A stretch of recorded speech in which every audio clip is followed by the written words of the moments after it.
ஈரோட்டில் ஆசிரியர் தகுதி தேர்வில் தேர்ச்சி பெற்றும் கடந்த 11 ஆண்டுகளாக பணியின்றி தவிப்பதாக கூறி தேர்வில் தேர்ச்சி பெற்ற பட்டதாரி ஆசிரியர்கள் காதில் பூ வைத்து நூதன முறையில் போராட்டத்தில் ஈடுபட்டிருக்கிறார்கள். இது குறித்தான விவரங்களை செய்தியாளர் ரஞ்சித் வழங்க நாம் கேட்கலாம். ரஞ்சித், போராட்டம் குறித்தான விவரம்.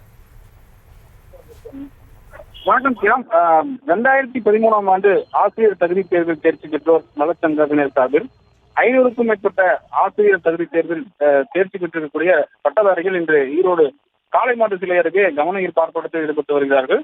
இந்தியாவில் இருக்கக்கூடிய எந்த மாநிலத்திலும் இல்லாத அரசாணை எண் 149 மறுநியமன போட்டித் தேர்வை முற்றிலும் நீக்கிட வேண்டும்.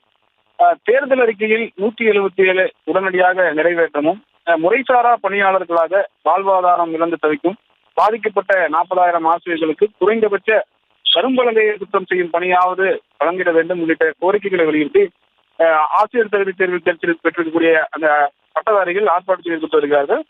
40,000 இடைநிலை மற்றும் பட்டதாரி ஆசிரியர்கள் வாழ்வாதாரம் இழந்து தவிப்பதாகவும் கடந்த 11 ஆண்டு காலமாக 70க்கும் மேற்பட்ட போராட்டங்களை முன்னெடுத்தும் இன்னும் இந்த இதுக்கு தீர்வு காணப்படவில்லை எனவும் தெரிவித்து காதில் பூத்தவாறு நூதன முறையில் கோஷம் எழுப்பியவாறு ஆர்ப்பாட்டத்தில் ஈடுபட்டு வருகிறார்கள்.